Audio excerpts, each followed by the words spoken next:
Good afternoon, and welcome to the Queen's School of Medicine Homecoming for the year 2020.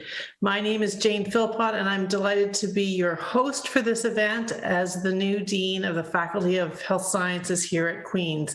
This is my first Queen's Homecoming ever, and it's the first ever virtual homecoming for everyone. Probably many of you have been with us for the last few hours for the opening ceremonies. It's been a fantastic event. Thanks to everyone for taking the time to join us. This year, we're welcoming back graduates from years that end in 0 or 5. And so we've got alumni from 1960, 65, 70, 75, 80, 85, 90, 95, 2000. You get the idea. We have alumni joining us literally from all over the world this afternoon. So I'm curious to know who's out there, who's tuning in. You will see, hopefully, on your screen an option for the question and answer spot. And I'd like to know if you'd like to write in that chat where you are tuning in from, and I'll let everybody know who's here and where you're coming in from. Looking forward to hearing what you have to say on that. And while we wait for a few answers to come in, I'm going to let you know, here's the first answers. No names yet, but do let us know where you're coming in from. We have a fantastic agenda planned for this afternoon. You're going to be meeting our student panel, telling us what it's like to be a student in the School of Medicine in the year 2020. A little unlike any other medical school group that has ever been at Queen's. We're going to be hearing from one of our researchers, Dr. Ann Ellis, who's going to talk about her research related to COVID-19. I'm sure you're going to enjoy that. And then we're going to be taking some trivia questions from alumni. So we're going to have to see how much the new dean has learned and whether I'm going to need to call in some help. So let's just see. I don't think we've got any, let's see whether we've got any answers. Somebody from Calgary is here, somebody from Kingston. I'll let you know as we go along a little bit more about who's with us in the audience. So with that, I think I'm going to go ahead and start. Someone says they're from Montreal, and maybe a few more of you are just joining us yet. Okay, so I'm going to talk, first of all, before we bring the students in, a little bit about who the new dean is and what some of my priorities are. So we're going to share a slideshow in order to do that, and I'll ask the slide deck to go ahead and get started. And let me just have a look if they're up there. I hope you are seeing the slides now, and I think the slides are up. Terrific. So welcome again to Homecoming. And I thought you'd like to know a little bit about the new dean. So let's go to the next slide and see what there is to share. So I have to admit, I'm a little brave sharing this slide because you'll see that Queen's doesn't appear in my medical education. So you may be surprised about that, but I did get a great education and got my MD from Western. I had a fantastic opportunity to do family medicine at Ottawa, then tropical medicine at the University of Toronto, and an MPH from U of T as well. Next slide. I spent the first decade of my career doing something a little bit unusual. My family and I moved to West Africa, and we worked in a little rural hospital 500 kilometers from the capital city. It was an amazing place to practice medicine and to raise our young family. Next slide. I then came back to Canada in 1998, moved to the lovely little town of Stouffville and became very involved there, served as a family doctor for 17 years at Markham Stouffville Hospital and was chief of family medicine at Markham Stouffville Hospital. During that time, I became very interested in medical education. And in fact, we opened a brand new family medicine teaching unit that was one of the expansion sites of Markham Stouffville that I had the great privilege of being part of. Next slide. I continued, however, to work in Africa on and off, and one of the things that I wanted to share with you that I'm most proud of in my career is that I had the privilege of helping in Ethiopia to launch the very first family medicine program in that whole country at Addis Ababa University. Then the next slide will tell you the parts about me that you may already know about, that I became very interested in how to impact systemic change and got involved in politics and had the privilege of being part of the federal government and serving as Minister of Health, as well as Minister of Indigenous Services, President of the Treasury Board, and Minister of Digital Government. And then the next step you most certainly know about, next slide, you'll see that there was breaking news in February of this year when it was announced that I had the great privilege of following a line of fantastic deans here at the Queen's School of Medicine. And it was announced that I have taken on this honor of being the first woman dean in the School of Medicine. Next slide. So I just wanted to tell you a little bit about some of the things that I've been focusing along with the incredible team that we have here at Queen's. The priorities that we've chosen to start out with, we've titled Discovery, Harmony, and Equity. What's that all about? Next slide. Well, discovery is another word for research. And, you know, Queen's has such an extraordinary history of research, and we've got people literally coming here from all over the world to join the community. Recent announcements here on this slide of continuing success and getting great grants, and because of the fantastic research community. But we're going to do even more together with your help. Next slide. And we've put together a table of volunteer faculty who are working together to decide what our priorities are in research and how we can continue to grow the great legacy of the research mission at the School of Medicine. Next slide. One of the other areas that we're really focused on, and this is such a great place to be able to do this, is working together and demonstrating what a truly integrated health system looks like.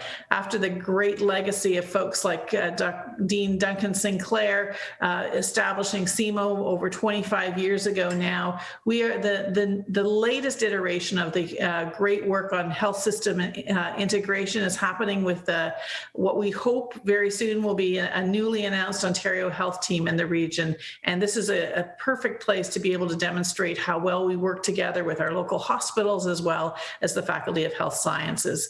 Next slide. And actually, I think we can go 2 slides ahead. That's the harmony slide.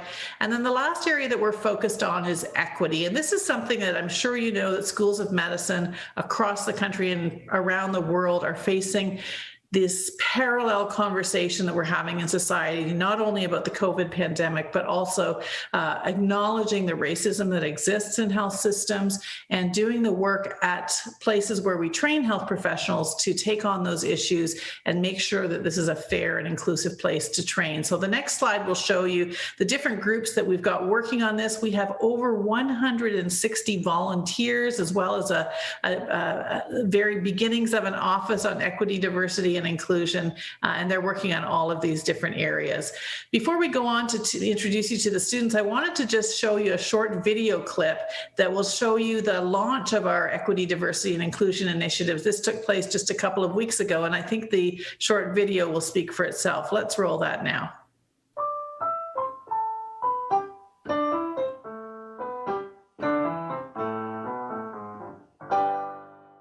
When we asked Nathan why he chose to play Joplin for this event, Nathan said, quote, "When I play his rags, I think about Joplin himself, a black man born in Texarkana in 1869, trapped in a world of prejudice, who wrote such joyful music. I find it a testament to life and courage in the face of adversity." It is hard to hear about the negative experiences that individuals within our faculty have had. But we have to sit with this discomfort and let it motivate us to create change. I am one of the 5 Black medical students currently at Queen's Medicine. 4 of us are in the class of 2022 and 1 in the class of 2021. You might be asking why that number, 5, is so low. Are Black identifying students not applying to Queen's? Are they applying to Queen's but don't make it to the interview stage? Do they have multiple acceptances but choose other schools over Queen's? How many Black students apply to Queen's? Each of these questions have different answers to solutions. As such, to me, equity, diversity, inclusion is about inviting, listening, and consulting members of a community when decisions are being made about them.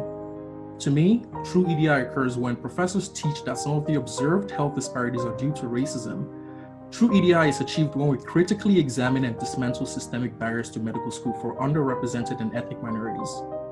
True EDI occurs when students of color do not disproportionately bear the burden of advocacy work aimed at correcting systemic disparity. Our response as an academic institution to addressing these matters has to be more than notional. We need action. And so I'm delighted tonight to be announcing 3 related initiatives on equity, diversity, and inclusion. The first one is the Dean's Action Table on EDI. There's going to be an executive, and there are 7 different working groups, each taking on a theme for this work. Ultimately, they'll work together so that we'll have a plan, a roadmap for the work ahead. Of course, all those volunteers are going to need help and support. And so that's why I'm happy that the second thing we're announcing tonight is, for the first time, we've got an office of equity, diversity, and inclusion. The third thing I'm very excited to announce is that not only do we have volunteers and we have staff to support them, but we're going to have resources to pay for all the work that we have to do going forward and to provide some of the practical resources that are needed. And so today we are launching the Faculty of Health Sciences EDI Fund. It has taken some drastic events for us to realize how important and how necessary this endeavor is. It's long overdue. It's time for change and inclusion for all. Our families are very excited and honored to help financially with Queen's EDI initiative and look forward to the significant changes it will affect. I want to take a moment to address the students at this institution. This process is going to be challenging, and we are going to need all hands on deck. Some will say that others are taking their spot or cutting into their slice of the pie. I want you to remind them that this process is about baking a bigger pie. I want to speak specifically to my brothers and sisters, the Black students in the Faculty of Health Science. You will bear a burden in this transformation that many will not identify with. I see you. I know firsthand what you are about to experience, but I want you to know that you deserve to be here. Your hard work got you here. Your perseverance got you here. Your dedication to your craft got you here. And it is an honor for me to accompany you on this journey as we make a career out of humanity. Undoubtedly, we've got a lot of work ahead of us, but I hope that everyone leaves today feeling inspired and energized and supported.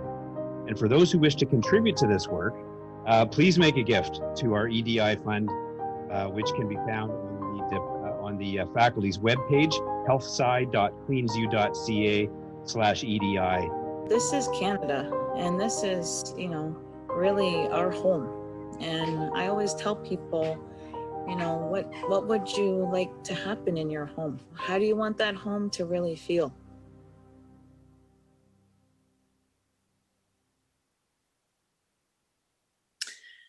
I hope you enjoyed that video. It gives you a little bit of a taste of what's going on here. And to learn more about that, I'm joined today by 3 of our current medical students. And they're going to answer your questions about what's going on in the School of Medicine in 2020. So our students today are Tony Lee, who's a 2nd-year medical student and the current president of the Auscalipian Society. Tony's from Ottawa, Ontario. We also have Dawn Armstrong, a 3rd-year medical student from the Annapolis Valley in Nova Scotia. And Charles Paco is also a 3rd-year medical student from Burlington, Ontario.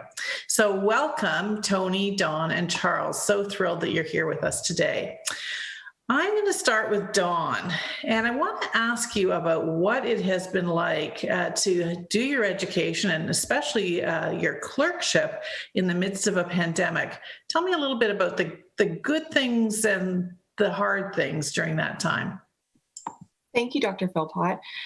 Some of the hard things I would have to say because we've had a taste of how medicine was prior to the pandemic. So we really miss that clinical encounter with patients and being able to see our classmates and work together. But we have had a great opportunity at Queen's to be able to go forward on Zoom. And so it really has been a good opportunity. Some of the great positives I've experienced is just the uniqueness of being able to study during a pandemic. and we may never get this opportunity again. So we're learning a lot. We have a lot of faculty and staff who are supporting us, and we're just very fortunate to be learning through this time with all the support we have. That's great. Tony or Charles, do you want to add anything to that about how you've been finding it in the midst of the pandemic? I sure hope Dawn's right that this will be the last pandemic you have to go through in your education. Anything you want to add to that, either of you? Has it been tough, Charles?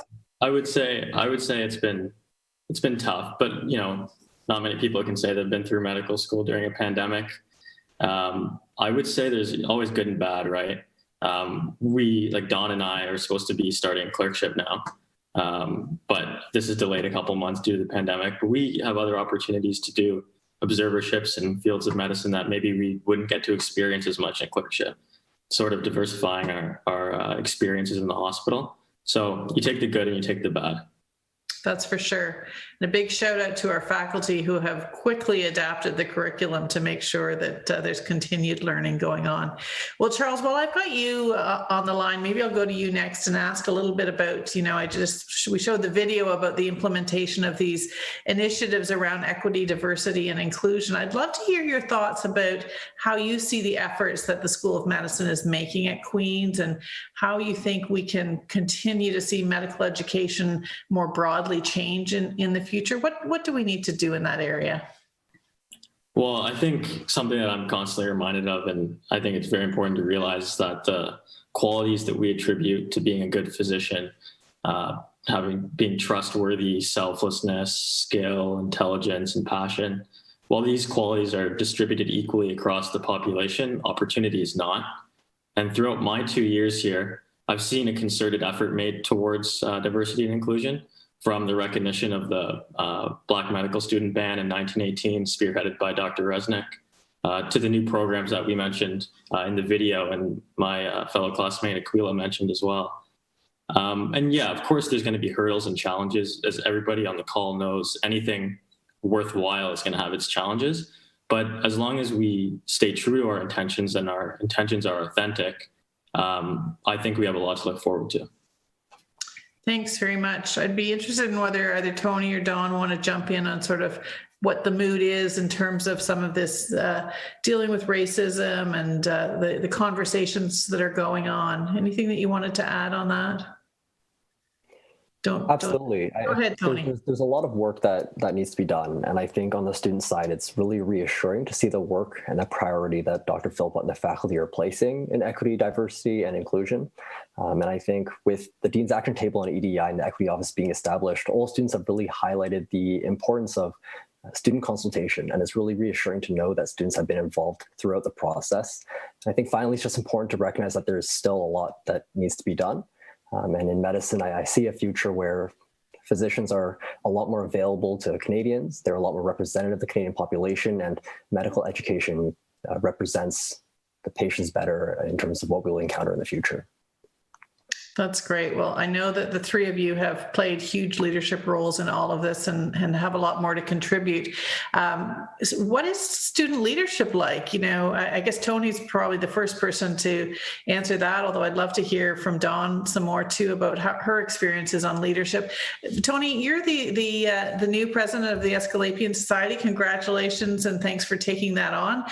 How is student leadership different in the year 2020 compared to some of the folks who might be on the call? It's definitely a unique year to be engaged in student leadership. I think all student leaders are getting used to this ever-changing environment where things change within 24 hours and then change 24 hours later. With all programming right now, from interest groups, athletics, social events, it's quite difficult. And so the students are really working hard on ensuring we're able to enhance the student experience while still following public health guidelines. So I think what's actually been wonderful, though, is we've seen this increase in collaboration and communication between faculty and student leaders. And we've really been able to work together on all these issues, from changes to education and the CARMS process to ensuring that the admissions process is more equitable and our curriculum is more representative of the Canadian population. And so I think that's one of the benefits, but it's definitely very volatile. We have many different additional priorities beyond what's normally there. And it's making the job interesting and busy. It will be a real leadership to watch for. Dawn, any other thoughts that you wanted to wrap up with in terms of what you found it's like to be a student leader in these challenging times? That's a great question. I would just have to say that it's really fortunate to be at Queen's, where the faculty is so supportive and small, and you know everyone in your like in your class and even in the class ahead and below you. So there's a lot of opportunities through medicine, and you really just need to seek them out and work with them. And everyone is there to help you and support you. So through being an Indigenous student, I've had like plenty of opportunities to lead groups and implement new things into the school. And I've only been met with open arms from the faculty and staff. Well, thank you very much. Well, I feel like everybody who's watching probably would love to spend the entire hour hearing more from the three of you. You're going to be fantastic physicians, I know it. And we're really thrilled to have you. And hopefully we can find time for you to share more. And I'm sure the alumni are inspired by all that you're doing. But we have a full program ahead, so we're going to move on to our next thing. And I know that people will be really interested in this one as well. As I said earlier, we have just an incredible group of researchers here, and we wanted you to hear from one of them who's doing some very COVID-specific research. And so I want to shortly introduce you to Dr. Ann Ellis. Ann is a professor in the Department of Medicine, and she has a cross appointment to the Department of Biomedical and Molecular Sciences. She joined the faculty in August of 2008, and she is the chair of the Division of Allergy and Immunology here at Queen's. She assumed that role in 2011 and has been awarded the James H. Day Chair in Allergic Diseases and Allergy Research in 2016. Ann is also a member of the Joint Task Force on Practice Parameters, and she is serving as the Deputy Editor for the Annals of Allergy, Asthma, and Immunology. She has a huge scope of research conducting clinical trials for new therapies in allergic rhinitis and the pathophysiology of allergic disease. So we wanted her to come today specifically to tell you about some really interesting work that she is doing along with her colleagues, Dr. Stephen Vanner and others, on COVID-19 testing in health professional students. Let's roll the video now. Well, thank you for allowing me to join you for the first virtual Queen's homecoming. It's exciting to be able to present to this group. And I'm Dr. Ann Ellis. I'm chair of the Division of Allergy and Immunology at Queen's University in Kingston, Ontario. And I'm looking forward to telling you about what you do when you're a non-essential research group during a pandemic. So what I do for a living normally is run a number of studies related to allergen challenge, either directly through nasal allergen challenge where you insufflate directly into the nose, or our flagship is the Environmental Exposure Unit, which you'll quickly see could not possibly run during a COVID pandemic, where we expose large numbers of participants to a controlled level of allergen, induce symptoms of allergic rhinitis, and then study various treatments for the same. Obviously, we can't have a room full of 120 people sneezing and coughing all over each other during a pandemic. So it allowed us, though, to take our skill set, where we're very good at dealing with large numbers of people simultaneously, and moving that forward to take that skill set into the study we've been doing for quite some time now, since the end of May. And this is the COVID-19 testing of health professional students. And I'll walk you through what was involved with this. We had a huge number of principal investigators. The idea was born by Dr. Vanner, and I quickly jumped in to say, yes, I can pull this off in terms of the logistics. We obviously needed Dr. Sheth from the microbiology lab, but more importantly, we needed to have buy-in from the various vice deans of medicine, rehab, and nursing, as well as support from infectious diseases, public health, and we have an epidemiologist involved with the study as well as many others. So this was a huge undertaking, and I'm very excited that it's gone as far as it has. So we started off in phase 1, where people were being brought in when they first returned to campus. So by background, Queen's was the first and only university to allow medical students, nursing students, and rehab students to actually return to campus, and including first-year students, which we now have in the second phase. We were dedicated to making sure that people who were going to be exposed to real patients had the opportunity to return to campus and continue those types of meaningful clinical endeavors. So we offered this study as a way to inform ourselves and the policies of the universities about what happens when you test people who are asymptomatic despite returning from areas that are of potentially higher prevalence of COVID than we had here in Kingston. So in phase 1, we had a potential cohort of 310 participants that we could recruit from. Now we're in the middle of phase 2 with a potential cohort of about 1,000.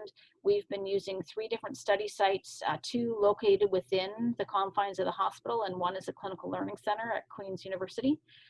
Everybody obviously has to get infectious disease screening before they're allowed either into the building of the Queen's campus or the hospital. Everyone is giving consent. They're conducting an online questionnaire, and their in-person visit has now been condensed to just a blood collection and a nasal swab, obviously checking to see if they actually have evidence of active COVID infection, but more importantly, getting blood collection for antibodies. They're going to come back longitudinally, so it's not just their one-time visit when they first land back on campus.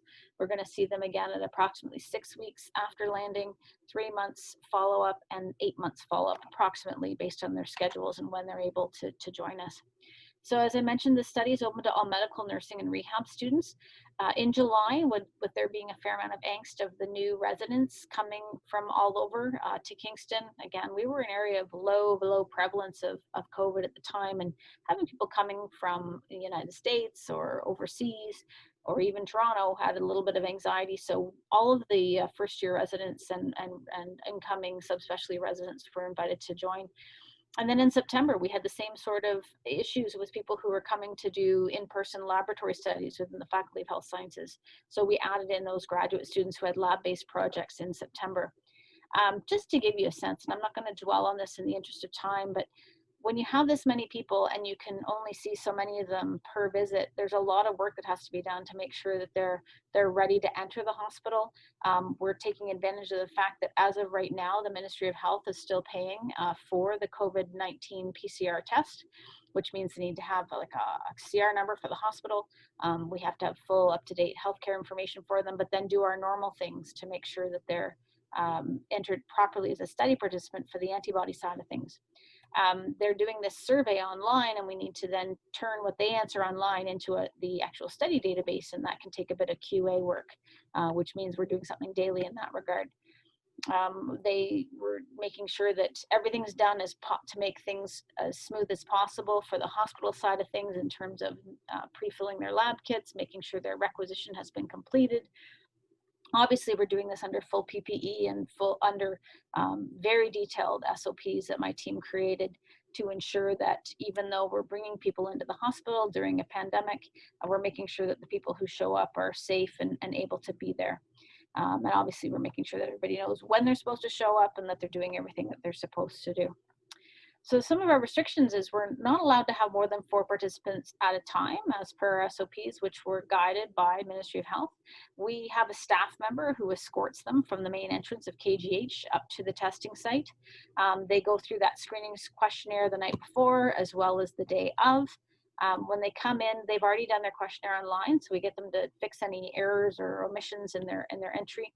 Then they obviously get their nasal swab for qPCR testing of COVID, for presence of the virus, and then they have the blood draw for antibody testing and also biobanking for other possible investigations. And don't forget, when they leave the research center, we've got to disinfect that room thoroughly before the next group of 4 can come in.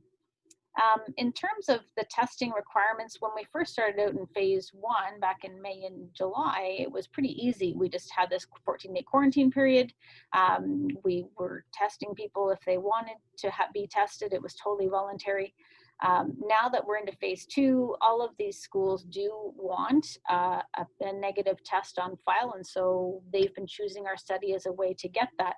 And so we had to figure out the logistics of how do we actually get them a printed result in hand prior to their first clinical exposure, which for the nursing and rehab programs was pretty straightforward, but the medical student program had a little bit of a logistical planning for us. So I mean, essentially, you can see each of the 3 different classes had different times when they needed to have a negative test in their yellow zone before they could enter their red zone.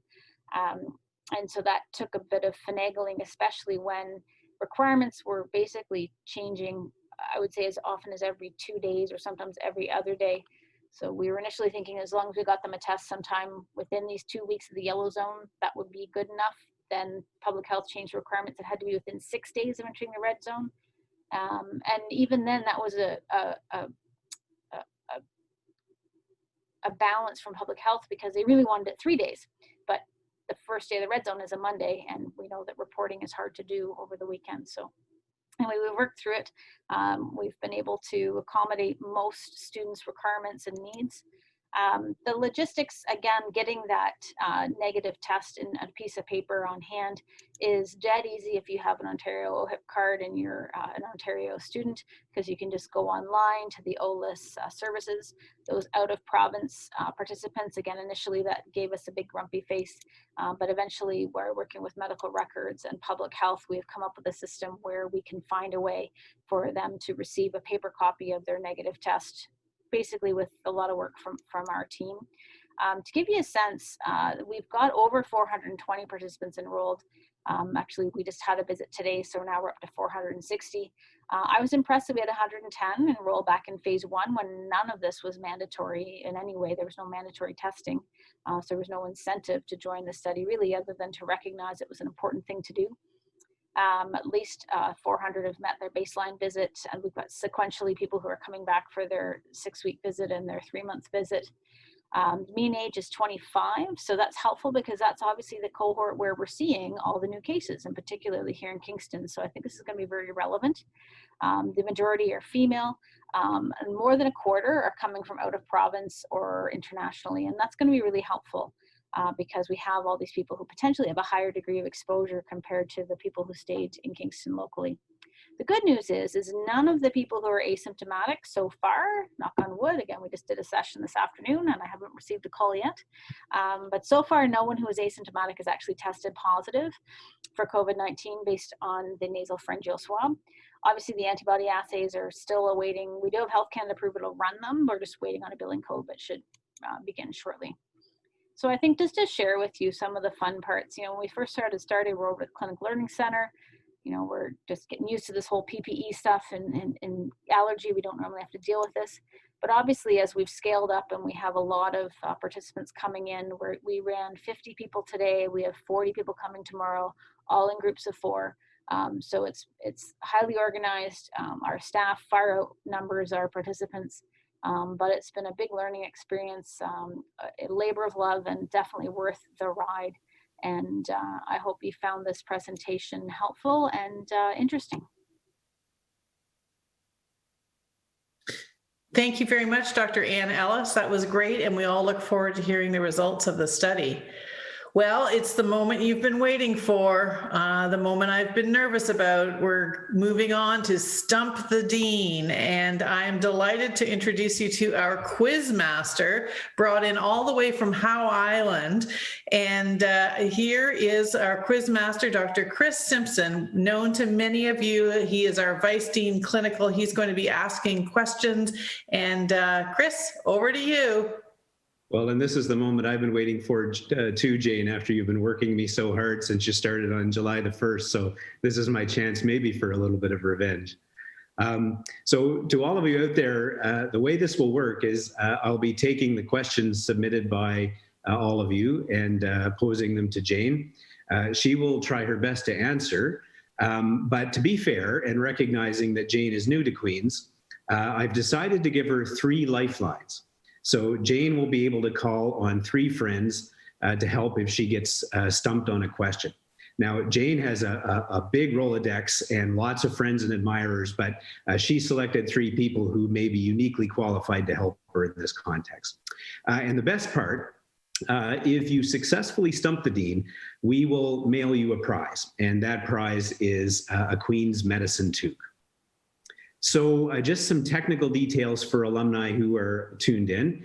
You can type your questions for the Q&A by going to the Q&A tab on the discussion panel on the right side of your screen. Questions from the audience will appear there as they come in. And you can upvote questions that you'd like to hear Jane try to answer by clicking the green upvote icon on the question. So while we're waiting for some of these to come in, Jane, maybe we'll kick it off with a standard question that you might expect to hear in a session like this, sort of just a straight up trivia. And that is, when was the School of Medicine founded? What year was the School of Medicine founded? Well, thanks, Chris. And you'll be happy to know that I have been studying. So I do know that remarkably, the School of Medicine was founded in 1854. How's that? And that is correct, 1854. So I'm not getting any toque, obviously. Let me try a second one on you. When was the first woman admitted to the School of Medicine? What year? So again, I had a chance to look this one up, and I have learned that in 1880, the first woman was admitted to the School of Medicine. So you are also correct, 1880. So those were the softball questions. Now, let's move on maybe to something a little bit tougher. And this is a historical question. Who was the only dean of the faculty to be a trained veterinarian? My goodness. I am going to perhaps need to use a lifeline for that one. That's a tough one. Can I call a friend? You can call a friend, yes, one of your three friends. I am going to ask for Dr. Duncan Sinclair to come and help me with that question. Duncan, are you there? I'm there. I'm here. That was the surprise of several years, actually, when I was appointed dean of the dean of the Faculty of Medicine. It was before the creation of the Faculty of Health Sciences. And I can tell you a little funny story, which originated with Arnold Neymark, who was then Dean of Medicine at Manitoba, subsequently went on to become president of the university, who remarked to a colleague of his, he said, well, I hope this guy really did profit from the section of his veterinary training in which he learned how to manage exotic animals. Well, I hope there is another story. Actually, one of which I really recall with considerable affection. The Christmas round of the residents at that time was held in Edrington Hall, and I went to it as the new guy, and I was sitting right next to Ford Connell. After whom and his family, the Connell Wing had been named, when the residents announced, all very seriously, that they had renamed the Connell Wing into the Kennel Wing in my honor. That's terrific. Thanks for your help, Duncan. You're very welcome, Jane. I can't believe Duncan looks exactly the same age as he did when I first met him about 30 years ago. He's timeless. Let's go on to another question, Jane. When was the new medical building built? The new medical building. Okay, I've heard a few stories about this, but I think I'm going to need to have help on this one too. Can I use another lifeline? Yes, you're burning through these lifelines pretty fast, Jane, but okay, I'll let you have it. It's a bit scary, but for this one, I think I'd like to see if David Walker could get on the line and help me out with this one. I'm sure he knows something about the new school. David, can you help me out on this? I'd be glad to, Jane. Yes, we had to build it in order to attract Richard Resnick to Queen's. So it took us about 24 months to build it, and it was done in 2010, just in time for Richard to arrive. And that's the date. Not to be confused with the old medical building, which was built shortly after the medical school was founded in the 1850s and was in fact the first purpose-built academic building at Queen's. And it's had a storied career over the last 150 years. Okay. So you're going to accept his answer, Jane? Final answer? I accept everything that David Walker tells me. All right, excellent. That is correct. Another question, Jane, for you is, when was the Auscalipian Society established? Okay, well, this is pretty impressive. I studied up to the 19th century stuff. I'm pretty good on that part. So this one I think I know. The Auscalipian Society was established in 1872. That's quite a legacy. That is correct, 1872. So it's been around a long time and still doing great work. For sure. Next question is, how many research chairs does the Faculty of Health Sciences have? Now, that's a tough one. That is a tough one. And, you know, there's been a lot of work done on that. And in fact, my predecessor did a lot of work on that. I wonder if we could get him on the line. Can I use up my last lifeline already? You certainly can. Okay, I'm going to see if Richard Resnick's out there. I'm pretty sure he knows how many research chairs we have. He started. Good choice of a friend, Jane, because I do know the answer to that. We have actually 24, technically 20, but 4 are in the works and about to be approved by Senate. And I think we're all proud of all of them. But I might quickly comment on 3 notable chairs. And about 3 or 4 years ago, CMO had, the practice plan had developed a fairly healthy surplus that had been accumulating for many, many years. And normally practice plans would just distribute that to their members as compensation.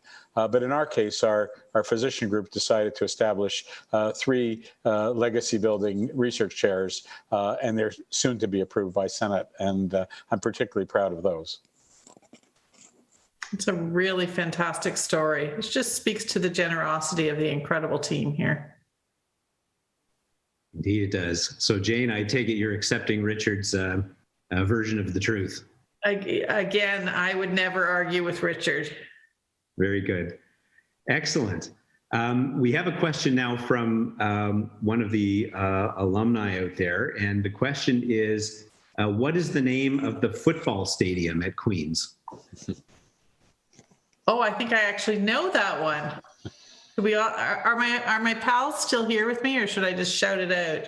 Well, if you're confident to shout it out, that would be impressive. Richardson Stadium. That is correct. The answer is Richardson Stadium. Are you happy with rapid fire format, or do you need a break in between these, Jane? We'll keep going. I am starting to sweat, but. Well, the next one from an alumnus is, on average, how many people apply to Queen's Medicine every year? So actually, I know that, and I even have a bit of an interesting update, which is breaking news, because I'm told that on average, and I'm not sure over what period of time, that it's about 2,000 applicants every year for what has been around 100 positions. But Tony Sanfilippo has just sent me our recent numbers, and I think again this year we're over 5,000 applicants for 108 positions. So that's pretty incredible. It speaks to what a fantastic medical school we have here. Absolutely. And I know Tony's been very, very happy with those very high numbers. When was the Southeastern Academic Medical Organization founded? So you referenced CMO earlier in your remarks. What year was it founded? Well, I would be in big trouble if I didn't know this, because the founder is right here with us, and I feel like we should bring him back on. I know the answer, but I'm going to see if Duncan's still around and can shout out the answer on that one. Duncan, what year was it? Well, it was a couple of years before I quit, and that was in '96, and I'm very happy to hand it over to David subsequently as who continued on, not directly, but there was a dean in between us, and that was a great experience. But to say when was it started, we actually know the date. It was there was a vote of the faculty, which I must say very proud of, that confirmed the establishment of this organization by 96%. Fantastic. And that was in 1994. Yes. Is that right? Amazing. I remember that day very well, Duncan. I was the chief medical resident that year, and I can remember attending some meetings and wondering what all the fuss was about. And now here we are with an organization to be proud of in CMO. Jane, I'm going to pose a really tough one to you. Now, this is from another alumnus, and this is completely unfair. You may need to go to some of our more senior colleagues for this. But what was the nickname of Dean Ettinger, Dean of Medicine in 1959? Oh my gosh, that's a good question. I don't want to be stumped, and I've run out of lifelines. What am I going to do? Duncan's is trying to drop a hint to me, but we might have to give away a prize. I might have to go to one of my helpers here. David, Duncan, Richard, anybody know? Duncan, tell us what the answer is. Well, I remember him well. His name was Curly Ettinger. He was a physiologist, and he was the Dean of Medicine the year I got my PhD here. Fantastic. Was he named for his hairstyle? He was named for his hairstyle. He had been a colleague of Frederick Banting's. Wow. And, he was quite a guy. He had a wonderful sense of humor. And as a matter of fact, he had some paintings done by Banting in the style of the Group of Seven, which I remember well. That's great. I will not forget that one. You might have to give away a prize there, though, Chris. Yeah, I think to be fair to our alumni, what we would call that a stump, since you had to go to Duncan the second time. Let me pose another one, Jane. When was competency-based medical education implemented? Okay, well, that one I know for sure, because I know somebody who poured a lot of blood, sweat, and tears into that and made Canada the very first school of medicine across the board with entirely competency-based medical education. So I know the answer, but I'm going to go to my friend Richard, who can tell you about that. Well, it is a great story, because on at the end of June 2017, myself and Leslie Flynn and Damon Dagnoni published our cell phone numbers, because we were petrified that July 1st, like Y2K, the world was going to fall apart. But we launched on July 1st, 2017, and the world didn't fall apart. In fact, we're hoping it's getting better and better each day. 2017, amazing. It's going really well too. Excellent, and that is the correct answer. Well, the final question for you, Jane. If you tuned into the main stage of Homecoming, QUAA President Richard Garcia has talked about the origin of the oil thigh. What type of anthem is the oil thigh? What type of anthem is the oil thigh? I think I know the answer to that one too, but you know, David's been so quiet there. I'm going to let David share the answer on that one. It's a fight song. It's a fight song. That is correct. And for extra points, would all four deans be willing to sing us a few lines? I think we could do that, but you have to join in, Chris, because you got all dressed up like you're ready to sing. Well, my mute button's Okay, gentlemen, are we going to do this together? Sure. Absolutely. Okay. Are we ready? Yes. Yeah. You gotta do oil fine a bandrigan. The bandrigan gabra, do the oil fine a bandrigan, the bandrigan gabra. Oil fine a bandrigan, the bandrigan gabra.